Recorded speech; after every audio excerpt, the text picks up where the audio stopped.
And welcome back to this Reality Check half-hour special. Tonight we're looking at the fight for the Republican Party and how this year's primary is about more than just one election.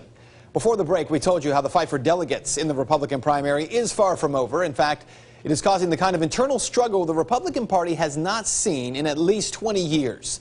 The fight from state to state so intense now that, in fact, in one state, Nevada, the Romney campaign has decided to create a shadow party.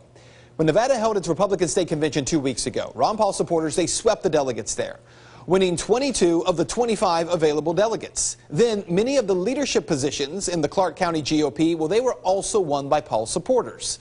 And that led to an official censure of the RNC chairman, Reince Priebus. According to the Las Vegas Sun, Priebus says he was disappointed with that censuring. Again, according to the Sun, Priebus, along with the Romney folks, though, have now decided to turn the so-called Team Nevada office for Romney into a de facto Republican Party.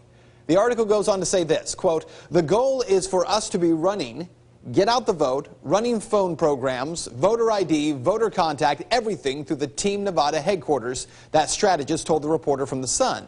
That is, they say, everything the party is supposed to do, except the GOP here can't raise money and has the inmates running the asylum. The plan would be to transfer money directly to Team Nevada. The GOP insider said, quote, "Essentially, we are setting up a shadow state party." So why set up that shadow state party? Because what the Republican National Committee did not see coming at the beginning of this election is what is being referred to as the Liberty Movement. Ron Paul supporters are not just supporting a candidate. Congressman Paul, in many ways, is just a messenger. So what is the message? Well, it's one of small government, of fiscal responsibility, returning to the Constitution as rule of law, restoring individual liberty, and ending interventionist wars, among other things. What the national media is not telling you is that not only is Congressman Ron Paul winning delegates as state contests are being held, but according to the American Conservative magazine, quote, Paul supporters are now state party chairs in Iowa, Alaska, and Nevada. They have made inroads from Maine to Louisiana. These gains do not evaporate the minute the presidential campaign ends.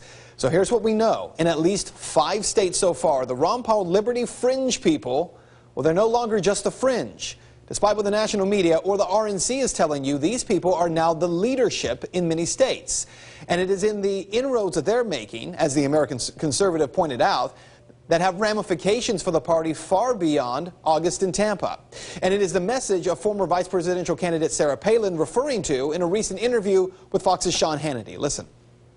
Mitt Romney's it now? Do you think it's pretty much over? Well, let me put it this way. I don't want Newt to drop out. I don't want Ron Paul to drop out because I want debate still on the ideas that both of the other candidates have been able to espouse and explain to the country. I want Ron Paul's message about cutting the budget, about the economic woeful times that we are in and what we can do about it. I want those to continue to be discussed, and Newt has some good ideas. We have all of these problems that have got to be faced as one united America. We have got to get back to the Constitution being the blueprint towards that more perfect union. And if we elect constitutional, common sense conservatives who understand that government is not the answer.